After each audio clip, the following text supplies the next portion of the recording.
Hi guys, Eddie from Wilderness Twins. Gordon, the other half of the Wilderness Twins, has already done his 10-pound outdoor challenge, and good on him for actually going and doing it. I tried to film my first part a couple of days ago on Christmas Eve. For some reason, it wouldn't play back. It wouldn't, it just said unusual format. Even though I put it onto the computer, it says it was an MP4. It wouldn't recognize it. Say la vie. Computers hate them. Right, so I'm going to do my first part right now again, and then I'm going to go out with Gordon tomorrow. It is starting to, luckily, 27th, 28th, it's supposed to be colder at night time. So this is the dates that we're planning going out on the 28th anyway. A little bit of shooting, a little bit of camping. So he's gonna be on all the warm gear, and I'm not. So this is what I'm gonna show you the weight now. This is what I'm taking out. My nature hike. It's a wet-proof bag, like sea line type bag. So this is what I'm taking out. I'm just gonna show you.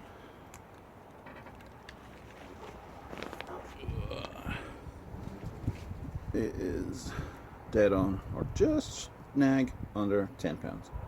It's actually really difficult. I was actually surprised. I thought, it's gonna be easy. Take a few things. No, it's not that easy to figure out 10 pounds. So, it's 10 pounds. Let me get the table out the rabbitry, and I'll show you what I've got. Okay, let me pause this. Be back. Okay, let me get around. Let's put you high so you can actually see what I'm doing. Hello, it's still my pretty face. Right, obviously, bag. So this is what was in my 10-pound kit. I went with not so much tools, but things I decided to do. Let me kneel down here, be easier. I decided to try and make sure that the shelter and my metabolic heat was going to be keeping me. I do have a fire source, so obviously I'd be stupid not to. But we are supposed to be getting freezing rain tomorrow, so the likelihood of me being able to create a fire, slim. So anyway, let me go through that kit. I decided to go with the super shelter type shelter. So I have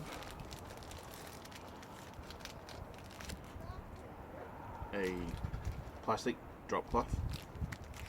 I got neighbors looking at me. So plastic drop cloth. I'm carrying two. These are from Rothko heat sheets, but they're exactly the same as the SOL type brand.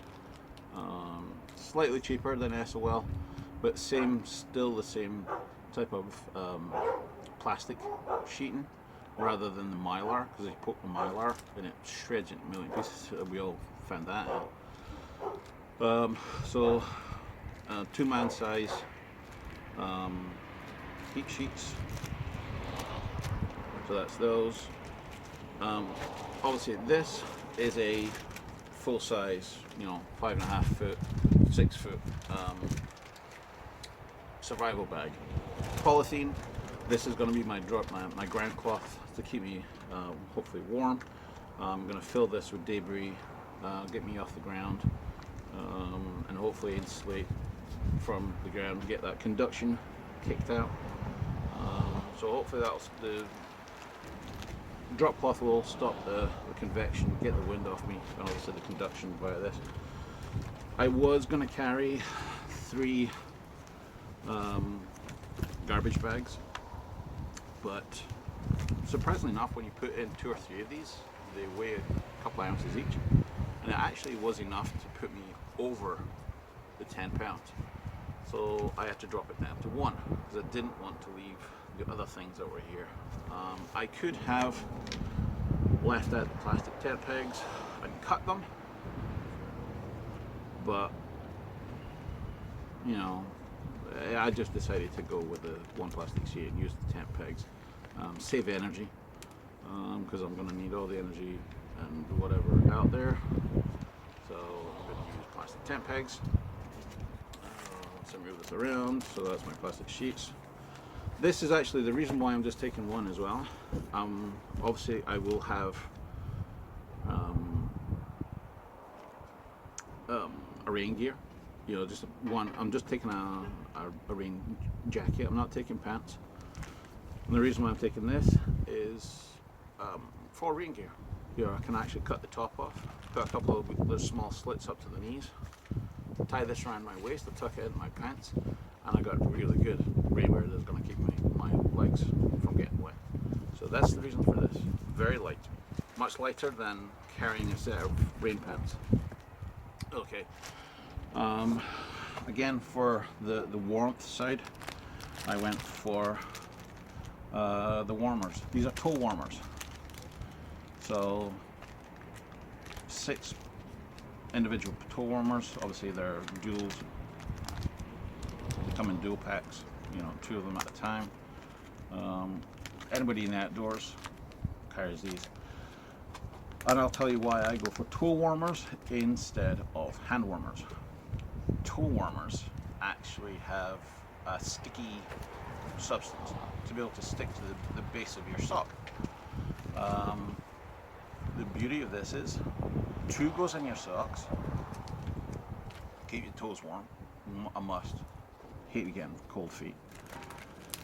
2, oh, I've actually got 4 packs, which is okay. I thought it was 3, it's 4 packs. 2 come off and get stuck to the inside, I'll stand up, of your boxer shorts. If you're wearing boxers or the inside of your inside seam of your pants, stick them on the inside of your pants, not on the outside. That would, well, I suppose it'd be work, but it's radiating out. Put them on the inside of your pants, and that'll start to warm up the blood from your femoral artery. So that actually works out really well, and your nuts don't get cold. I know there's women out there gonna say, I don't have nuts. Yeah. So far it's been guys I've seen doing the 10 challenge. I haven't seen a woman. Hope I see one. Another pack, again, on the inside of your t-shirt, just through your armpit, just around here, and that will keep your brachial warm, going out down your arms. And then the other pair, and you know, stick them in your gloves if you want. But I only thought I had 3 pairs, but this weighs nothing. So that's why I'm taking that amount, and the reasoning behind it. Obviously, I'll need paracord because I need to be able to put up my shelter. So it's just a hank of paracord. I just grabbed that from the basement. It looks like it's about 30 feet, 40 feet maybe. Probably won't need that, but and I decided to go with my SOL Escape Baby. This is the one. This is more expensive than some of them I've seen. This is the breathable one. I've had this for several years. Love it. I bought this when it first came out, and I absolutely love this thing. If I'm going winter camping at any time, even if it's really cold and I've got my sleeping bag, this is on the inside. Love this to death. It's worth its weight in gold. Never had a problem with it. It's brilliant. So if you got the good one, take it. Oh my god, it's such a good thing to do. Next would be the food. I decided to actually take food. Just a little, but enough to get that metabolic heat going on the inside. There's nothing worse trying to go to sleep and you've had nothing to drink. Maybe you had a cup of coffee, but coffee's got caffeine in it, which is diuretic. You're going to need to get up and go pee. I don't drink. If I'm going to do this, it won't be drinking. It'll be hot water, tepid water, to keep my metabolic up, but I will not be drinking tea. So what I've gone for is 1 cup of oatmeal. There's some sugar in that and a little bit of milk powder. So this is usually my camping morning breakfast anyway. So I'm taking this. This is a must for me. Obviously being dry, I'm taking water. I'll show you that in a minute. I have had to sacrifice some stuff that some people have cut because I'm taking water. Because Southern Ontario it has been warm as hell right throughout Christmas. Same as a lot of places. This is ridiculous this year. Normally we've got, 2 foot, 3 foot of snow, and we're having to plow through. This year we've got nothing. So normally we wouldn't take that, because I'd take a metal container and boil. Just warm it up. Oh my god. This year, not a problem. So I've got to carry it now. So that adds weight. So that, I've got Lipton cup soup. This is cream of chicken soup. So I've got a wee cream of chicken. The package I can use for tinder, burn it. But this is from one of my MREs. It's a vegetarian chili. So it's just a little bit of meal. Not a huge amount of calories. Let me see. 200 calories I think it is. So it's not huge. Yeah, 190 calories. Not a massive amount of calories for your body to use. But it's the heat side I'm looking at. And with this, I decided to take out the temp-control heating bag that was in the MRE. Because I do not have to make a fire. If I can't make a fire, it doesn't mean to say I can't have warm food. I can just plump this up, either put it inside, fill it with water, and then it heats up enough to heat the meal right through, and it'll stay hot for quite some time. Brilliant piece of kit. Plus, I'll be able to heat up some water for drinking without having a cup of tea. Straight after this, I put in the plastic bottle. Heats up enough to have a hot drink as well. So there's that. Oh. I was going to take, right, I'll continue with what I do have and I'll see what I'm going to take. Metal container. This is my Guyet design bottle, straight line, straight edges. As you can see, I've used it many times in the fire, tons and tons. I've had this several years. Great piece of kit, love it. But what I did this year was, you've seen them before, my silver heat sheet things just made out of my duct tape. If you haven't seen me make one, go check out my video on how to make one. It's simple as hell. So this will be put into, if I have a fire, I will have a fire and get heated up. Then it goes into that, and then top goes over the top. And I have a nice hot water bottle. I use the same design when I was working with youth in custody. I'm a child and youth worker. So I was working with youth in custody at Project Dare, which is a wilderness therapy place up in northern Ontario. And I used this, we went camping, it was nighttime, it dropped down to, ground temperature was -20, which was our policy and procedures, is maximum we could stay out with the kids. But at nighttime, it dropped below that, it was -28, I think, -30. So it was an extremely cold night. Boiled this, put this in my sleeping bag right between my legs. Oh, it was lovely. I stayed warm all night, I had not a problem. And I only had a -13 sleeping bag with my SOL, and I kept warm all night. Beauty about this as well is in the morning, this water is still tepid. It's not hot, not by any stretch of the imagination, not after 6 or 7 hours, but it's still tepid. So you can get this out and drink it, and you're not drinking ice cold water, especially, or if it has gone to ice because of the temperature. So you're still being able to rehydrate. So there's a liter of water in here. I had to weigh my water because my light source and my heat source, if I cannot get a fire, then I'm going to make sure that the shelter is big enough that I've got a section of like 2 to 3 feet above my headroom that I'm going to be able to dig a small hole to be able to put a lantern in it. This is a, those backyard tiki type lanterns, so it's filled with lamp oil, canola oil, not canola oil, lamp oil for burning citronella. That's it, citronella oil, to keep away the mozzies. Obviously that's not the reason why I'm using it this time, but I've used this before when camping, and this will last about 6 hours.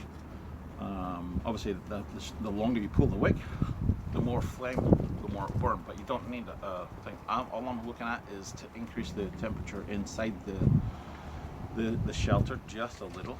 And if you look at Morse Kohansky, he says that one little tea light candle puts out enough BTU as if you have another person in the shelter. So I'm hoping that this will put out another lot of BTU, that there's like 3 or 4 people in the shelter. So I'm crossing the fingers that that's going to work. But because I'm carrying 500, well, it's actually a bit there, about 400 to 500 mil of lamp oil, I had to cut down. I was going to take 2 liters of water, but I had to measure, and this is all I'm allowed with. Obviously I've got a liter in there, and then that's about 300 to 400 liters, because I'm carrying the rest in that, plus the weight of the shelter. So I've got about 300 mil of water.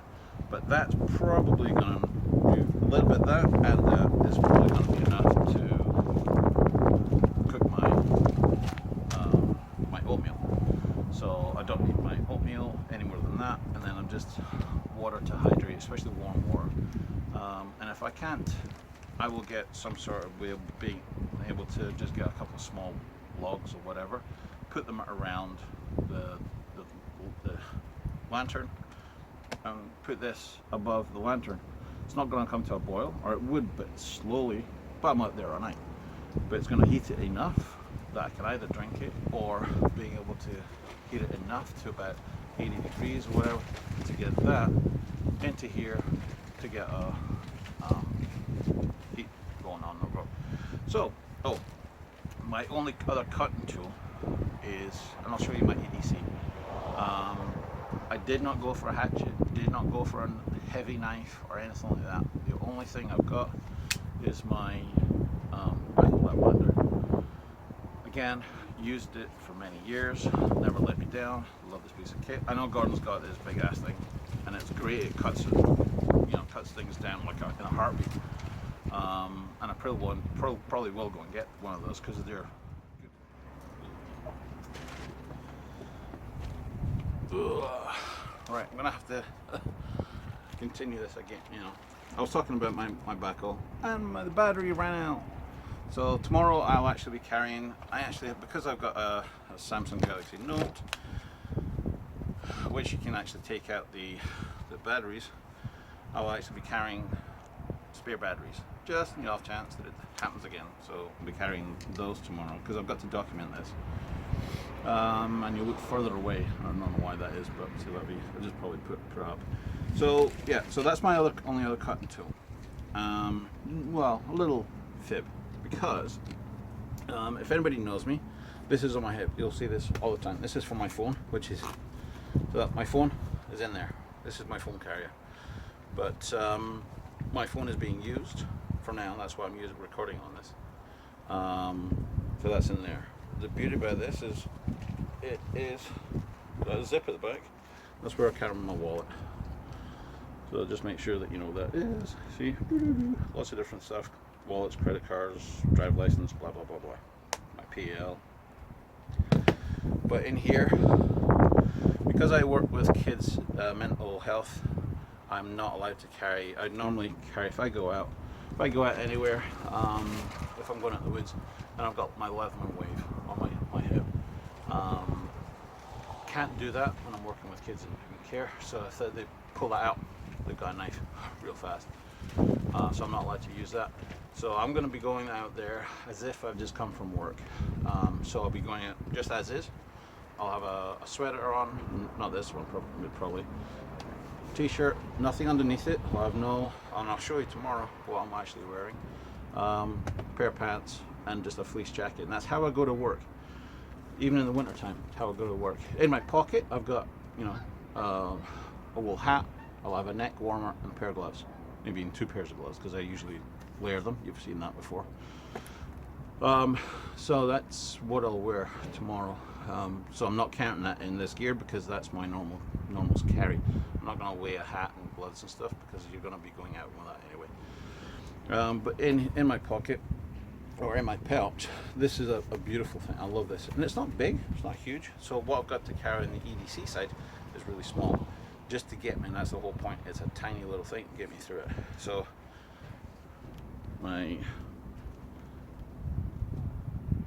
Swiss Army, or my Victory Knox. So that's with that. Also, I have in it tiny piece of ferro rod, my peanut. No light, I'm losing light here. My peanut, and then my peanut is little lighter. If I can get my hands on it.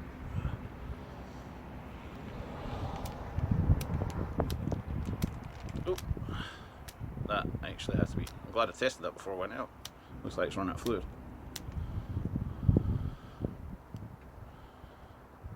Pull it out a little. I need some lighter fluid. Oh, there we go. But I need lighter fluid. So I'm glad I tested that. So I'm glad I did this video. So that's my peanut. I also have 220 paracord, not 550 like the normal stuff. This is 220. It's more like a bank line, but it still has 3 inner strands. So if I need to be able to strip this down, I can.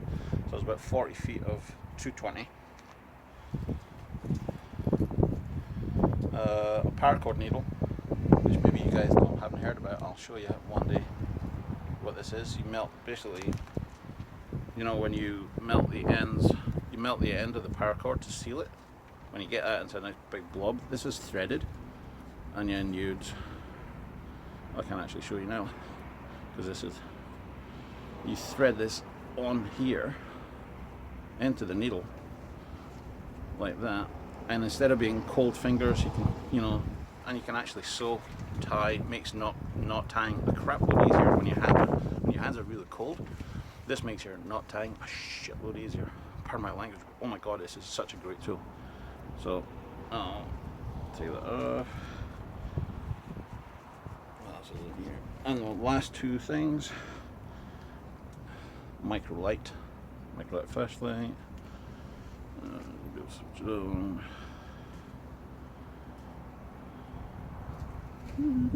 So microlight and a little pill type tube that's got fire lighting, petroleum based firelight and stuff, but it's solid. Can't remember the manufacturer make of that, but that's what that is. I'll fill it up, open it up, and it's on both ends, so it's completely full. I need is a pin or a twig or something like that, pull that out, and that lights, and that will keep going for a while to hopefully get the energy to get something lit. So that's in my EDC. So that is actually carried every single day. Anybody at work that knows me knows that that's on my hip. They don't know what's in it, and maybe some people will be surprised what's in it, but that's in my pocket every single day. I'm never going to be without something like that for string or flash, lighting source, fire, and a tool. So that's my tool. So that's my kit. I'm going to be going out with Gordon tomorrow. I'm losing the light. I'm talking too much because this is probably about 15-20 minutes. So I apologise. I talk too much. So does Gordon. Typical Scots people. So that's my stuff, and I will see you tomorrow. And it's getting cold already. It's like 2 degrees already tonight, and it's 4 o'clock in the afternoon, 4:05 in the afternoon. So we're starting to lose light, as I said. So I'm going to see you tomorrow, and thank you very much for watching the Woodlands Twins. You guys rock. Take care. Bye for now.